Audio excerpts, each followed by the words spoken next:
Traditionally, it's obviously a time for Easter egg hunts, and it's a time for hot cross buns, and it's a time for getting the family together and daffodils and spring lambs and everything like that.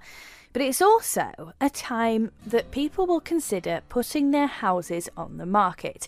So I have Val from Evans International here to talk to us. Hello, Val. Hello, Beth. What we're talking about today is storage. Yes. So the first time that people might need to put something in storage, if in the process of a house move, would be when an estate agent comes and says, you need to get rid of this.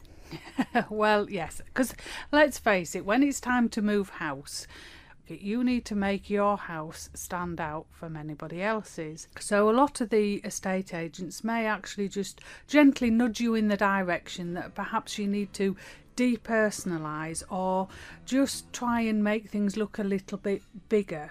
Okay. So we can store those goods.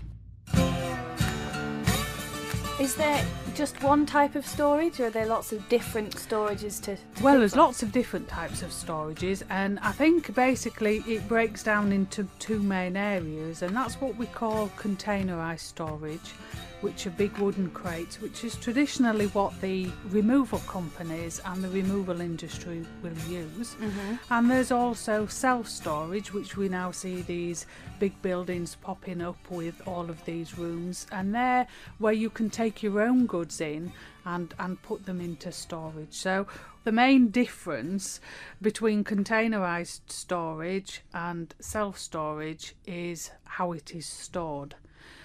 Because a containerised storage is typically when when you're engaging a removal company to help you to move your goods into storage. That could be because you've asked them to do a bit of a decluttering. What happens then is that truck then goes back to the big warehouse, and that you will then forklift those crates off, place them into the warehouse, and they'll get filed in big long rows.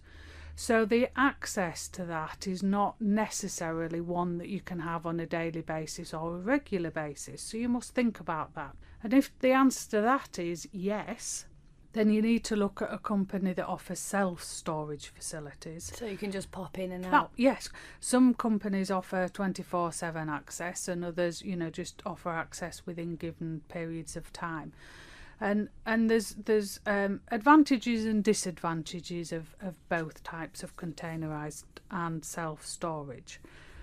One of the things that I would just like to point out to people is that sometimes when you say containerised storage, is that some companies will use the big shipping containers. Yes. And those are predominantly outside. Unless the container itself has been well insulated, then during the summer months it gets very warm, and during the winter months it gets very cold, so it can be very prone to condensation. So having your antique furniture and your clothing in there, that's not going to be good. No. So if you think, would I like this in my garage, unprotected, or would I like it nicely wrapped up and placed in a wooden crate within a warehouse facility that's secure, then you need to think about that. Are you very good at stacking things and fitting things in gaps? Because if I sort of thought, right, how much storage would I need? If I was trying to store everything in my house, I'd have no idea how big a space I would need. I know how big my house is, but there's a lot of gaps in between the furniture. Well, there is. And so therefore, if you were thinking that you wanted to store the items in your house, then that's where you need to ask the company to pop out and do the pre-move survey, because they will then assess how many crates that you need. And the best way to get the most efficiency out of a crate is to box everything. So if we go back and remember last month I talked about packing, then if you're thinking about putting things into store, in order to be efficient you need to use industry standard boxes so that they stack nicely, and anything that fits in a box should go in a box. What about security? So if I'm storing a load of rubbish old stuff, it might not matter, but what if I'm storing bags of diamonds? Is storage insured? How does that work?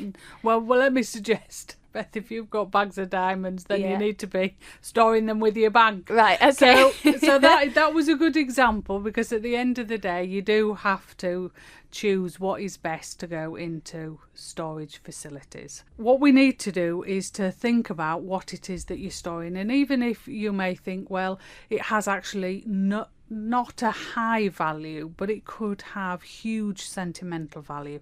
So sometimes it doesn't really actually matter about the pound notes. You need to look for a company that has got CCTV, that it's actually got an alarm system, and if at all possible, actually go and see the storage facility and make sure that it's where you would want your goods to be, that it's clean and tidy, and that it is actually secure.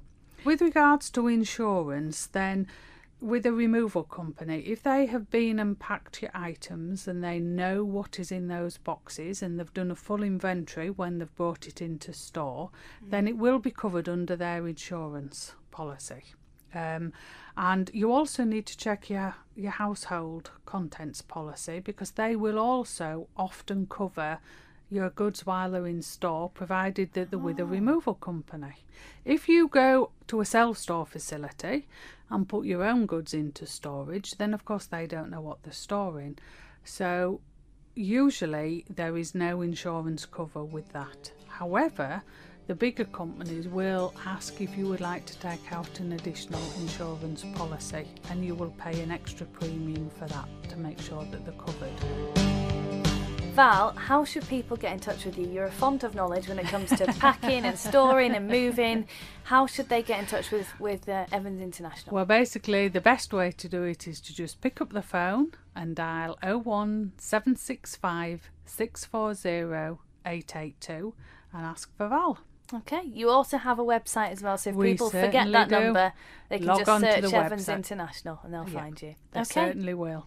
Val, thank you very much. Thanks, Beth.